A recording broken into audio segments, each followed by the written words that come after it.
Assalamualaikum warahmatullahi wabarakatuh. Alhamdulillah wassalatu wassalamu ala Rasulillah Sayyidina wa habibina wa syafi'ina wa qurrati a'yunina Muhammad bin Abdillah wa ala alihi wa ashabihi wa man wala amma ba'd. Subhanaka la ilma lana illa ma 'allamtana innaka antal alimul hakim. Rabbi shrah li sadri wa yassir li amri wahlul 'uqdatan min lisani yafqahu qawli. Amin ya rabbal alamin. Hadratal kiram para habaib, wabil khusus kepada Al-Habib Umar Al-Haddad, Al-Habib Umar Al-Habsyi, Al-Habib Abdullah Al-Habsyi, Al-Habib Abdul Qadir Al-Jufri, dan semua para habaib ingkang rawuh, kepada para asatidz Ustadz Khairuddin, Ustadz Bakir, Ustadz Munir, dan semua para asatidz yang hadir di majelis yang mulia ini. Kita berharap mudah-mudahan Allah Subhanahu wa taala berikan kepada beliau sehat walafiat, panjang umur, bisa istiqomah nuntun kita untuk berjalan di jalan Nabi Muhammad sallallahu alaihi wasallam. Amin ya rabbal alamin. Hadirin hadirat yang dimuliakan oleh Allah Subhanahu wa taala. Kita sekarang hadir di majlis di mana hadir Rasulullah sallallahu alaihi wasallam. Yang mana ketika Rasulullah sallallahu alaihi wasallam hadir di tengah-tengah umatnya, maka sudah mustahil Allah turunkan azab kepada umat tersebut. Sebagaimana Allah katakan, wa'lamu anna fikum Rasulullah. Ketahuilah dalam diri kalian ada baginda Muhammad. Kita datang tidak lain adalah panggilan rindu kepada baginda Muhammad. Kita enggak ngumpul kecuali karena baginda Muhammad. Kita tidak mengadakan perayaan semacam ini tidak lain untuk memuliakan kelahiran Muhammad sallallahu alaihi wa ala alihi wasallam. Maka ketika Nabi Muhammad ada di tengah-tengah kita, Allah katakan, wa ma kana Allahu liyu'adzibahum wa anta fihim.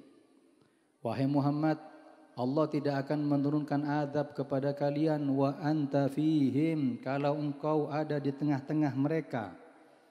Ini ayat turun ketika para sahabat duduk bersama Nabi, maka Allah turunkan ayat tersebut, jaminan dari Allah, Allah tidak akan memberikan siksa kepada umat, kepada para sahabat saat itu, karena masih hidup baginda Rasulullah sallallahu alaihi wasallam. Kemudian setelah itu Rasul sallallahu alaihi wasallam istighfar untuk para sahabatnya. Maka turun ayat kedua, ayat selanjutnya, wa ma kana Allahu mu'adzibahum wa hum yastaghfirun. Dan Allah tidak akan mengazab kalian wahai para sahabat, wahai para umat, sedangkan kalian dalam keadaan istighfar.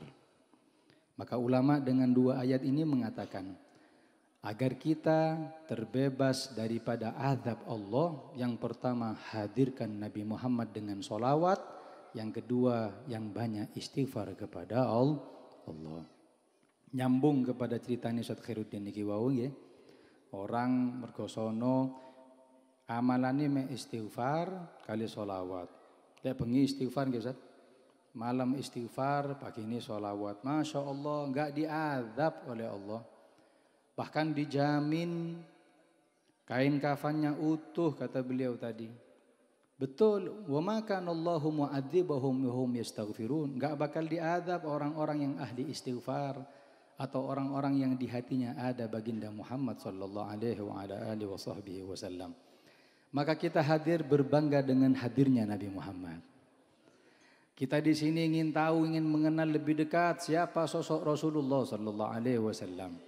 Dalam kitab tersebut Maulid Tafsir dikatakan, kana Rasulullah sallallahu alaihi wasallam ahsanan nasi khuluqan wa khalqa. Rasul itu paling bagus apanya?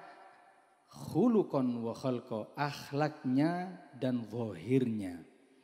Zahir Kanjeng Nabi niku hadirin. Kalau kita ngomong Nabi, jasadiyahnya, zahiriyahnya, gak cukup setahun. Kata ulama minimal mensifati Nabi itu butuh waktu 63 tahun. Kenapa? Karena Nabi hidup 63 tahun. Dan tidak mungkin ada orang yang bisa mensifati semua sifat Rasulullah. Sebab tidak ada yang tahu sifat hakikat Nabi Muhammad kecuali pencipta Nabi Muhammad sallallahu alaihi wasallam, yaitu Allah. Maka Rasulullah sallallahu alaihi wasallam kana ahsanan nasi khuluqan wa khalqa. Rasul itu paling afdolnya akhlaknya, paling afdolnya penciptaannya. Fadhil Habib.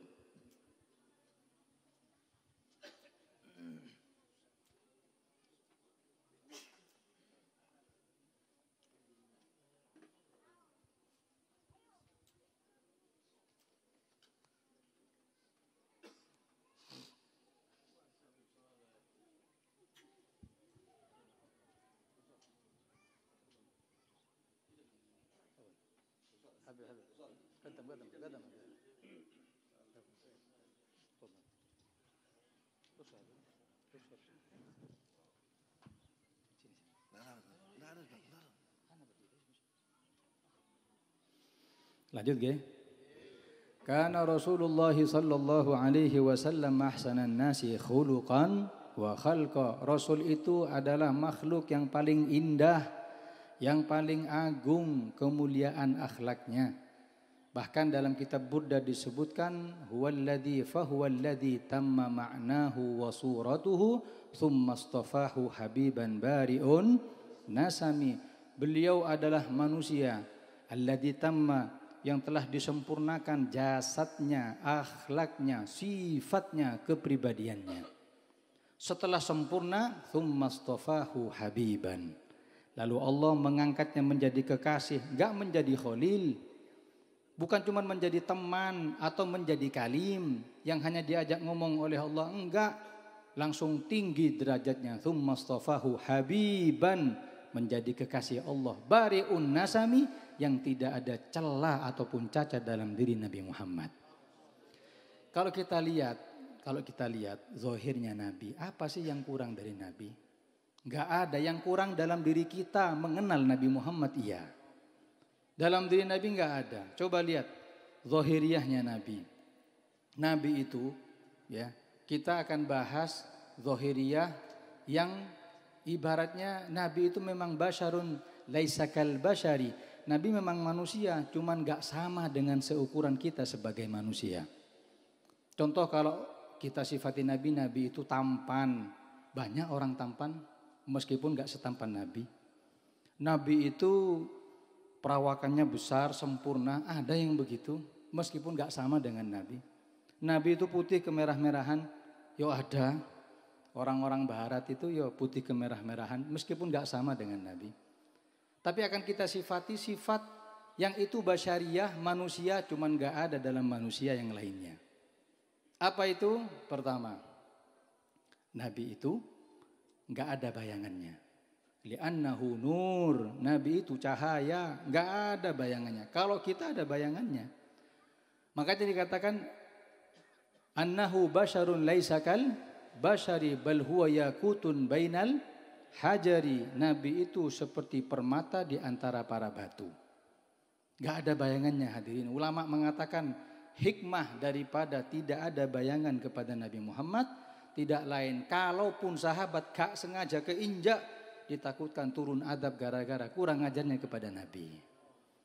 Sampai di situ penjagaan Allah kepada Rasul sallallahu alaihi wasallam. Bukan setelah bi'tsah saja, sebelum bi'tsah, sebelum diangkatnya menjadi nabi sudah mendapatkan ismah, sudah dijaga oleh Allah. Nabi itu maksum.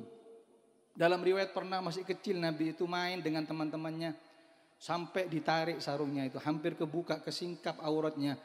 Maka Allah perintahkan malaikat Jibril, ya Jibril, hei Jibril, kau tarik, kau tutup itu aurat Muhammad sallallahu alaihi wasallam. Langsung malaikat Jibril menutup aurat Nabi Muhammad.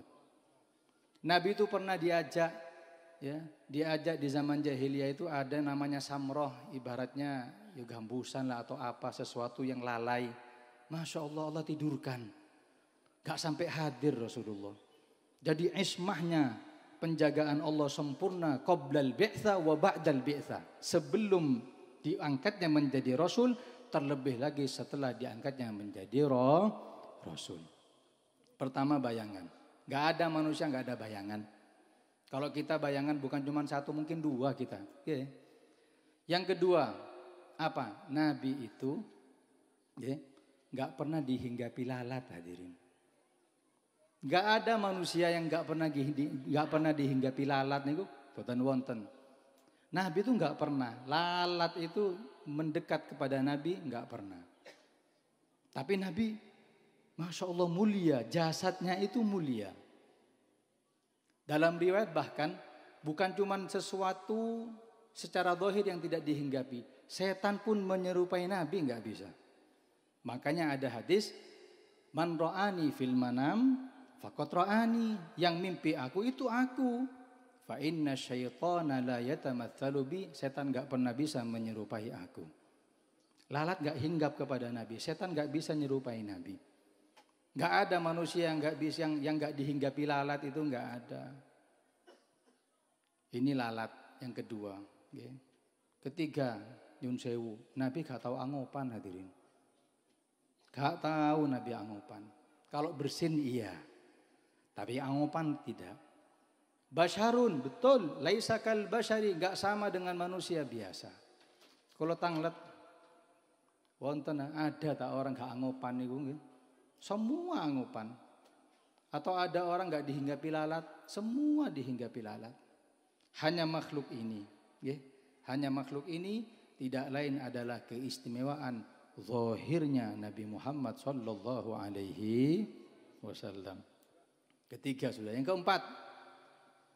Yang keempat, apa kemuliaan Rasulullah sallallahu alaihi wasallam secara zahir? Rasul itu memang beruban. Tahu uban? Ya, uban. Memang beruban. Dalam kitab Tarikhul Hawadits disebutkan Nabi itu ubannya gak sampai 20 lembar, 20 helai gak sampai. Kenapa? Disebutkan dalam syarahnya itu kalau lebih dari 20 lembar para istri-istri Nabi enggak bakal suka karena banyak ubannya Rasulullah. Dan kalaupun kurang cintanya para istri Nabi kepada beliau, maka akan menjadi dosa besarnya istri Rasulullah kepada beliau, dan itu enggak mungkin terjadi. Allahumma shalli ala Muhammad. Penjagaan. Okay. Uban saja enggak sampai 20 lembar. Terus kita mengatakan Nabi itu ya manusia. Manusia seperti apa? Seperti kita. Kita bukan lagi gak ubanan, hadirin. Yo koyok semir ubanane nggih. Putih. Terus gak dihinggapi lalat. Kalau kita bukan cuma lalat kecoa yo hinggap nggih. Terus kita gak angopan, bukan cuma gak angopan, kurang tidur angopan terus. Majelis suwe titik angopan nggih. Terus kita ngaku manusia biasa. Ada apa dikultuskan Nabi itu maulidan gaya apa? Padha manusianya. Oh, gak tahu hakikat Rasulullah sallallahu alaihi wasallam. Gak tahu hakikat Nabi Muhammad. Kalau gak tahu yo meneng. Kan iya, orang gak punya ilmu jangan ngomong.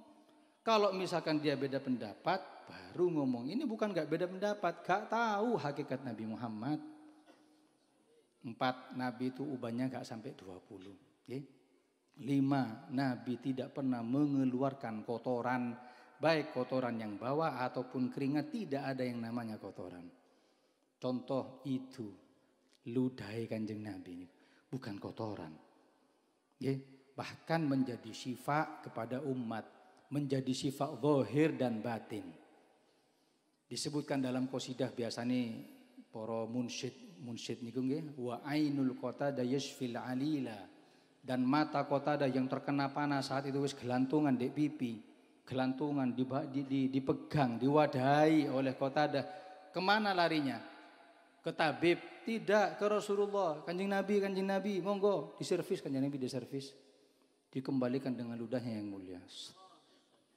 Fabari ahalan, sembuh seketika. Makanya dari riwayat Rasul sallallahu alaihi wasallam ketika masih kecil, beliau memang pernah terkena romat. Romat itu sakit mata. Dibawa oleh kakeknya Abdul Muttalib. Kemudian ditanya, ada enggak tabib dokter yang bisa menyembuhkan cucuku ini? Katanya ada, rahib di ujung gunung itu, rahib yang dia itu bisa ngobati segala macam penyakit. Dibawa Muhammad Rasulullah ini. Sampai ke sana, rahib ngelihat Nabi itu mendelik, diem, tercengang. Kata Abdul Muthalib, hei tabib, hei rahib, obati aja, gak usah dilihat. Kata rahib itu, aku lihat sifatnya kayak Nabi akhir zaman ini. Ini gak lain, ini Nabi akhir zaman, masih kecil hadirin. Kata Abdul Muthalib, sudah, kau sembuhkan cukup, aku kesini tujuannya berobat. Sembuhkan, selesai aku pulang. Kata rahib apa? Dia katakan, huwa syafi, dia penyembuhnya. Bukan aku, dia bisa menyembuhkan. Kata Abdul Muthalib, masa iya? Coba kau panggil anak ini. Terus kemudian tangan Nabi Muhammad diambil oleh rahib, dimasukkan ke mulut mulia beliau, diusapkan ke mata mulia beliau. Sembuh, fabari ahalan. Sembuh seketika.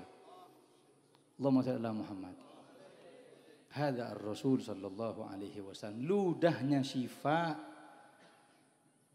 Belum lagi syifa, belum lagi obat secara batin.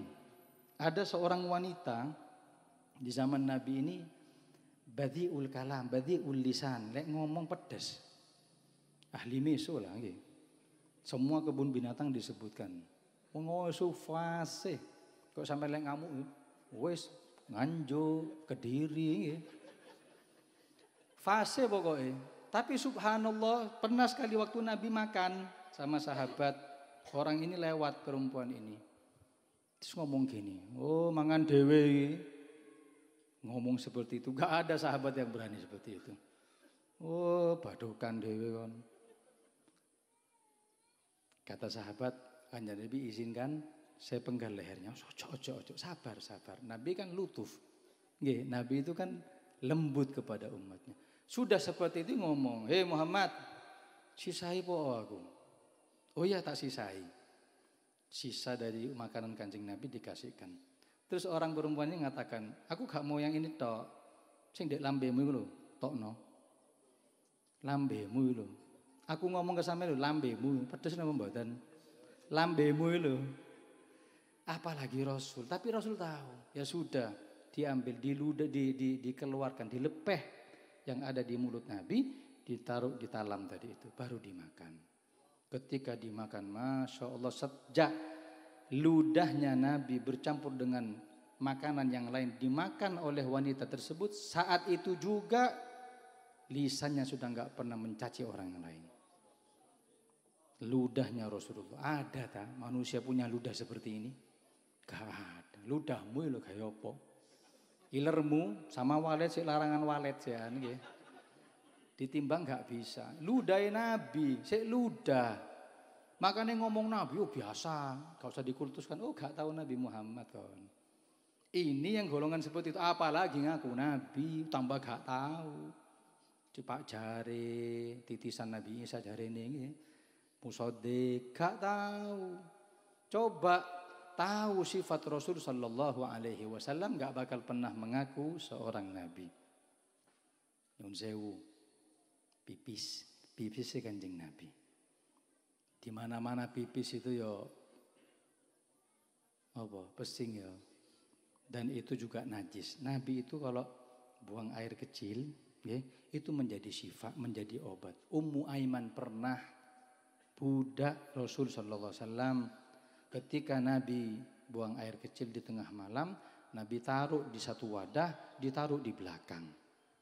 Maka Ummu Aiman saat itu tengah malam dalam keadaan haus, mau minum gak dapat air, cuman dapat itu baskom yang ada airnya, yaitu pipis Kanjeng Nabi. Diambil, dilek hadirin. Dilek. Setelah itu, setelah subuh, Nabi memerintahkan kau coba buang itu yang ada di baskom itu. Napa Kanjeng Nabi? Ada cairan di situ, ada air, kau buang saja. Kata Ummu Aiman, sudah saya buang di tempat yang tidak mungkin diketahui oleh orang. Fadhahika sallallahu alaihi wasallam, Nabi ketawa. Lok cara kasare minum pipis iku lak najis. Lek sampean tak amui wong najis diminum. Nabi enggak ngamuk, kenapa? Karena tahu kencingnya bukan najis. Nabi tahu yang diminum ini obat. Kalau tahu najis sudah dimarahi Ummu Aiman hadirin.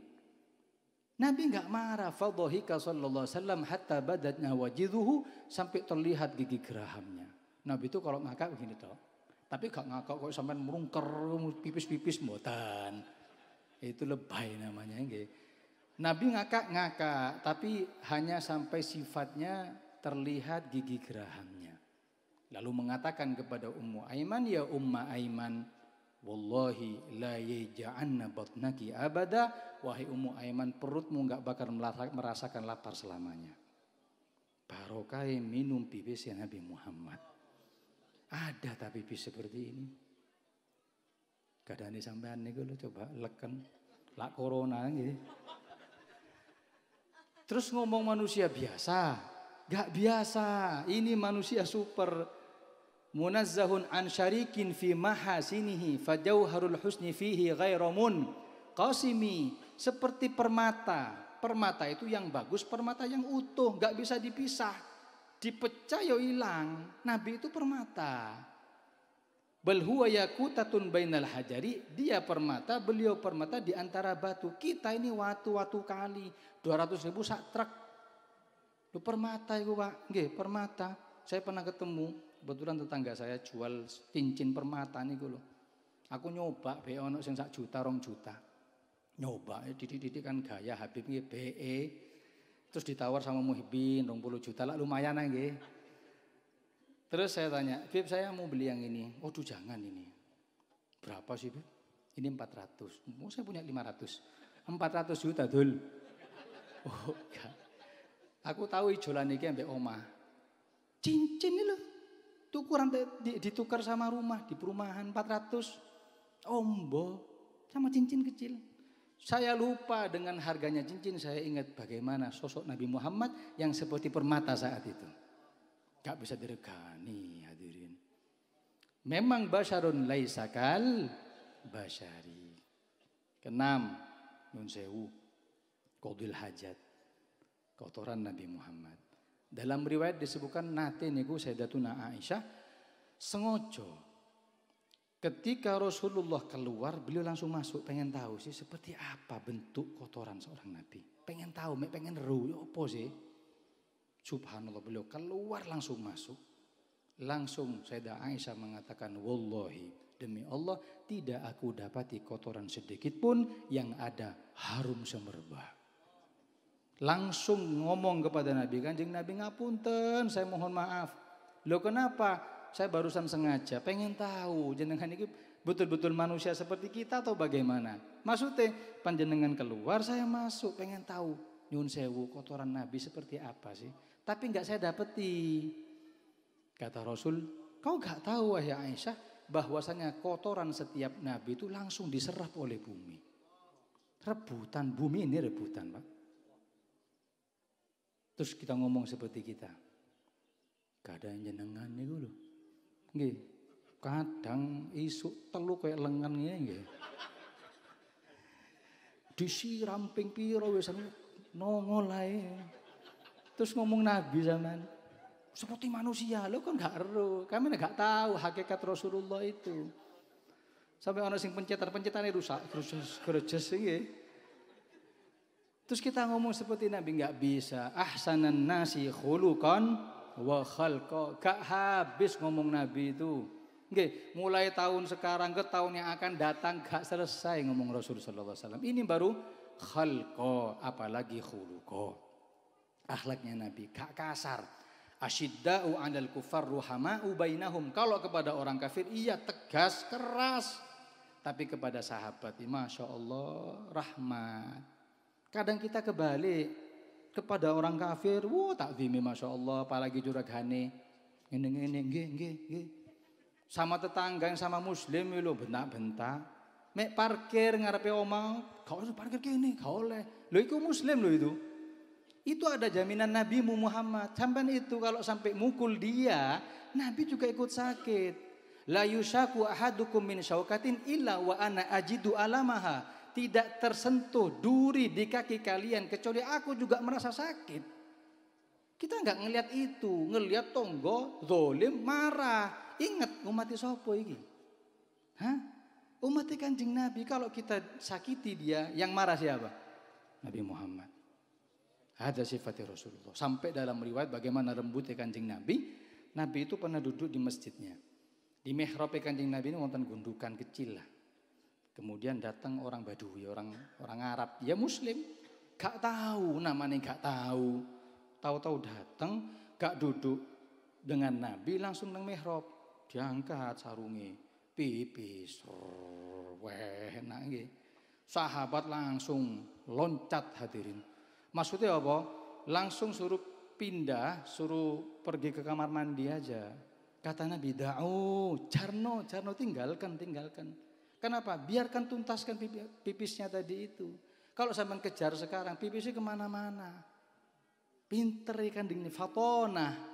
Kalau sampean sekarang itu nyerang Badui ini, dia lari dalam keadaan pipis-pipis semua, sak masjid kotor. Jarno sampai selesai. Selesai gitu, nah, dan orang-orang Badui ini tahu kalau yang kasar ini sahabat-sahabat mau mukul dia tahu. Waktu kencing tolah-toleh kok, aku modelnya mau diserang. Top aja, Nabi mencegah.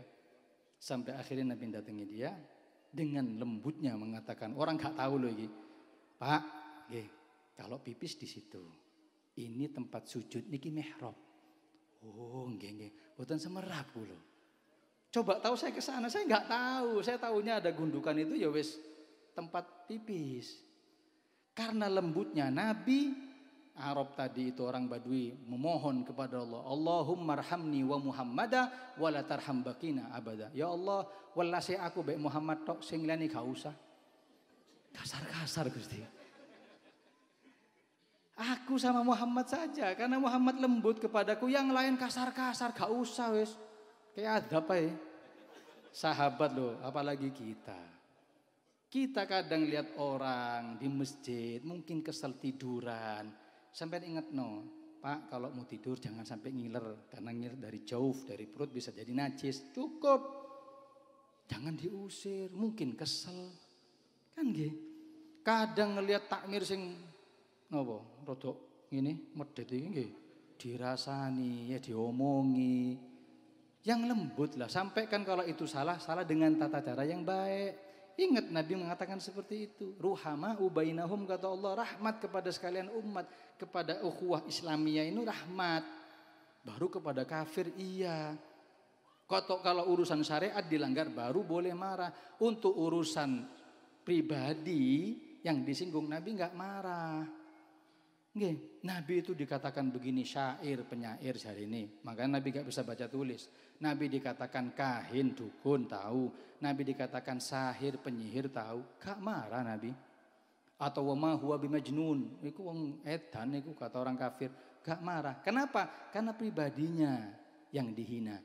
Tapi ketika syariat dihina, marah Nabi. Marah Nabi. Ketika ada seorang anak yang ngambil nyuri, kebetulan anaknya kepala suku. Waktu itu sudah turun ayat wasariqu wasariqatu faqta'u aydiyahuma. Orang yang nyuri laki perempuan potong tangannya. Maka kepala suku ini khawatir anaknya dipotong tangan. Akhirnya ngelobi. Jadi lobi-lobian mulai dulu sudah ada, apalagi sekarang ya. Ngelobi sahabat. Tolong ngomong nang Kanjeng Nabi, kalau bisa anak saya khususon lah, jangan sampai dipotong. Cuman nyuri berapa sih?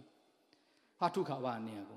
Ngomong kepada Sayyidina Umar, Sayyidina Abu Bakar, sampai akhirnya ngomong kepada Usama bin Zaid, anak kecil, putrane Zaid bin Harithah.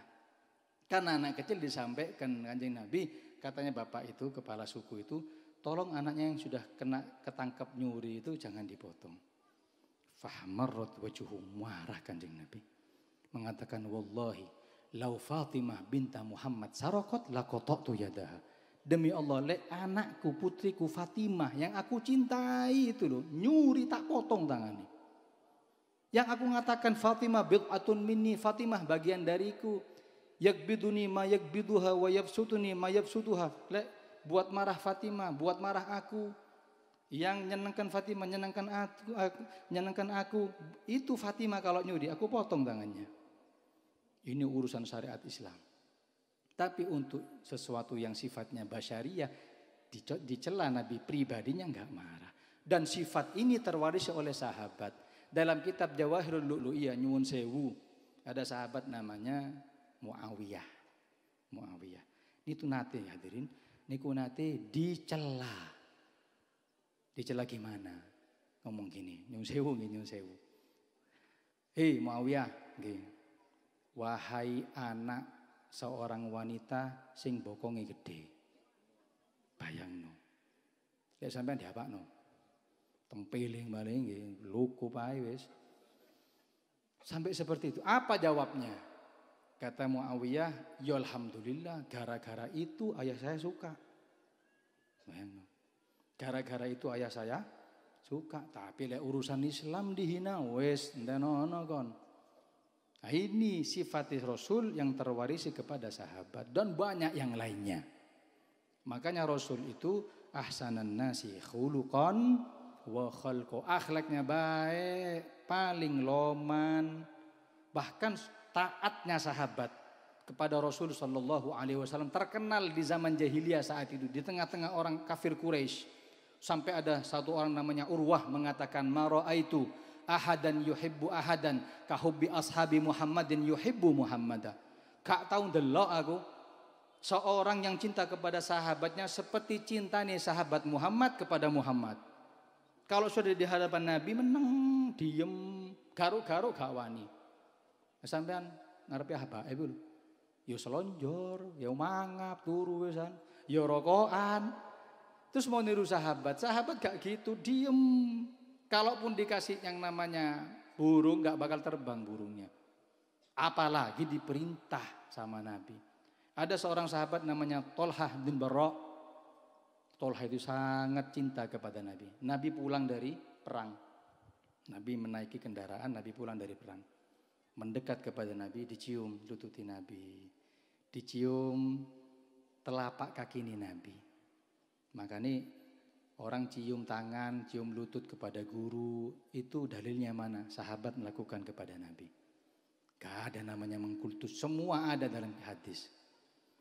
Dicium dan mengatakan begini, ya Rasulullah, murni masyita wala u'si laka amro. Kanjeng Nabi perintahkan kepada saya semua perintah terserah. Sakniki. Saya akan laksanakan dan tidak akan pernah bertentangan dan tidak akan pernah melanggar. Nabi pengen nyoba, serius sampean. Nggih Kanjeng Nabi. Betul. Siap. Dicoba kali Kanjeng Nabi. Maka Nabi ya wis. Nabi mengatakan begini, ya wis kalau begitu uktul abak, patenono ayahmu. Bayang, sahabat dicoba loh niki. Ya, kalau sampai minta diperintah, tak perintah. Apa? Uktul abak. Bunuh ayahmu. Langsung gak nawar, Pak. Sret, berangkat. Kata Nabi Akbil, tunggu dulu. Aku mau nyoba tok. Balik. Aku tidak diperintahkan untuk membunuh seorang kepada kerabatnya atau orang tuanya. Mek ngetes tok. Berarti sahabat ketika diperintah gak nawar. Dia sampean ayo. Patenono ayahmu. Nabi opo yang mateni ayahnya? Lah nggih. Kadang ditawar, patenono ayahmu. Lek misalnya ayah mertua ya apa? Lah ditawar. Lek mertua sergep sampean ya, diracun ya. Itu sahabat Rasul sallallahu alaihi wasallam yang cintanya begitu besar, sebab yang dicintai makhluk yang sempurna yang kita rayakan kelahirannya di pagi yang mulia ini, di siang yang mulia ini. Enggak rugi pulang tambah kenal dengan Nabi. Setiap menyebut nama Muhammad ada Muhammad, wa anta fihim, ada Muhammad di sini. Sampeyan kadang tahun kemarin lah gak iso selawatan sampean nggih. Kangen apa mboten? Kangen kepada siapa? Rasulullah, gak kang manganane mboten. Ya cuman harus ada, mosok gak ono Pak nggih. Pelengkap saja nggih. Hakikatnya hadir ke siapa? Ke majelis Kanjeng Nabi. Sampai disebutkan kita bisa hadir bukan gara-gara waktu kita yang senggang atau badan kita yang sehat atau punya kendaraan, tidak, kita bisa hadir karena punya sambungan kepada Nabi Muhammad. Orang buat acara pasti ngundang orang yang punya hubungan dengannya. Saya ngundang tetangga, saya ngundang mertua, saya ngundang ipar. Kenapa? Ya ini famili saya, ini ada hubungan dengan saya. Hubungan nasab, pernikahan, tetangga. Lah terus majelis ini majelis Kanjeng Nabi sing diundang yang punya hubungan dengan Nabi. Makanya minta kepada Allah, ya Allah sambungkan bukan cuma di dunia, tapi kelak ketika di surgamu Gusti. Takut gak ditoleh hadirin. Banyak loh umat, bukan cuma orang lawang tok sing butuh Kanjeng Nabi niku. Orang Prancis yang muslim nggih butuh. Orang Afrika yang ribuan masuk Islam juga butuh. Coba pikirkan, kita sudah cinta besar kepada Nabi. Coba timbang dengan para ulama. Ulama lu kuatah. Terus kita nomor berapa? Ya terus kita nggak mau nyambung dengan Nabi. Ayo hadir seperti ini. Dan ini adalah tanda kita memilih duduk dengan Nabi adalah sidqul mahabbah. Cinta yang betul-betul tulus kepada Nabi Muhammad. Sidqul mahabbah fi thalathi khisal. Tanda cinta tanda murni cinta, hakikat cinta ada 3 hal. Pertama, lebih memilih ucapan kekasihnya daripada ucapan yang lain. Kedua, memilih majlis kekasihnya daripada majlis yang lainnya. Saya tahu panjenengan ada yang mau kerja, ada yang mau silaturahim kepada kerabatnya, ada yang mau tenang, santai karena liburan, ada yang mau gini. Tapi kalian memanfaatkan waktu ini untuk nyambung kembali dengan Nabi Muhammad. Nggak rugi bakal dicari nanti oleh Rasulullah. Ketika ditanya, kau njaluk apa sih Muhammad? Kau minta apa sih? Wala saufa yu'tika rabbuka fatardha. Akan aku beri semua permintaanmu sampai kau mengatakan cukup Gusti, sampun. Apa permintaan Nabi? Apa cuma minta, ya Allah tempatkan saya di firdaus paling tinggi dan semua para habaib cucu kula. Boten. Nabi mengatakan, wallahi ya Rabb la arda ahadun min ummati finnar. Ya Allah, saya gak ridho lek satu saja umatku yang pendosa itu ada di neraka. Gak mau Gusti. Makanya dalam riwayat disebutkan orang yang terakhir keluar dari neraka jahanam namanya Juhainah. Sampai Nabi mengatakan kalau Juhainah masuk ke dalam surga, dia punya khobarun yakin, punya berita yang sangat yakin. Maknanya apa? Tidak ada lagi di neraka kecuali orang yang barusan keluar namanya Juhainah. Makanya dua anak sama anak lanang kayak jeneng Juhainah nggih. Cek barokah. Yo enak Habib, lo tunggu dulu. Sayyidina Umar niku lho, ketika disampaikan hadis Juhainah itu, beliau mengatakan, "Ya laitani min Juhainah." Coba aku Juhainah wis untung. Kenapa? Dapat jaminan masih terakhir, tapi masuk surga. Wis untung wisan. Kita ditawari sampean gelem dadi Juhainah. Mau aku. Lho gak ono jaminan kon. Mek pede tok. Jaluk surga firdaus subuhmu jam 8 firdaus. Kan iya. Setelah keluar Juhainah, tidak ada lagi yang namanya jahanam tadi itu. Lihat bagaimana rahmatnya Allah kepada umat ini yang mulia gara-gara Nabi Muhammad. Fayatalasha jahannam ya hancur runtuh, tingkatan neraka menjadi sisa 6 dari yang pertama 7 sekarang menjadi 6. Kemana jahannam? Ya talasha hancur. Apa hikmahnya? Kata ulama agar mantan jahannam tadi itu ketika ada di surga gak iling-iling maneh, gak teringat lagi ketika dia disiksa di nerakanya Allah Subhanahu wa taala. Sampai jaga seperti itu Allah taala. Barokah sinten? Kanjeng Nabi. Sebab kalau sudah di surga itu alal araik yanzurun, kita itu akan ada di dipan-dipan kemegahan dan melihat yang di neraka. Loh, pejabat iki. Loh tonggoku. Itu bisa melihat dari surga. Lalu bagaimana yang mantan jahanam itu ngelihat, iya aku dipukul di pojok ngono lho. Bayang nolek jahanam masih ada. Iki malaikat sing iku wajame lek suruh mentung. Gak ada seperti itu. Tidak ada perasaan susah lagi, gelisah lagi di surganya Allah. Semua nikmat hani'an mari'ah, salamun qaulan min rabbir rahim. Selamat yang ada. Semua dihancurkan jahanam. Umat semua masuk ke dalam surga. Barokah sinten? Nabi Muhammad. Terus sampean diminta hadir pengajian sholawatan gak teko. Ya eman ta. Ini wujud syukur kita atas lahirnya Nabi Muhammad. Ini syukur kita atas pemberian Allah berupa rahmat yaitu Nabi Muhammad. Innama ana rahmatun muhdah. Aku ini rahmat yang dihadiahkan kepada kalian. Mudah-mudahan tambah cinta kepada Nabi Muhammad. Tambah sargep hadir majlis Rasulullah. Mudah-mudahan gak cuma dikumpulkan di sini, dikumpulkan kelak fil haud di telaga Al-Kautsar. Mudah-mudahan malam ini bermimpi Nabi Muhammad. Mudah-mudahan dikembalikan bulan Rabiul Awal tahun demi tahun, nututi bulan Rabiul Awal tahun depan, tahun depannya lagi dalam keadaan sehat walafiat. Mudah-mudahan kita salawat kepada Nabi, istighfar kepada Allah dalam keadaan nikmat, nambah iman, nambah ibadah, dan insya Allah duduknya kita sekarang ini, insya Allah berbuah duduk kita di surganya Allah bersama Rasulullah Sallallahu Alaihi Wasallam. Amin ya Rabbal Alamin. Wa sallallahu ala sayyidina Muhammad wa ala alihi wa sahbihi wasallam.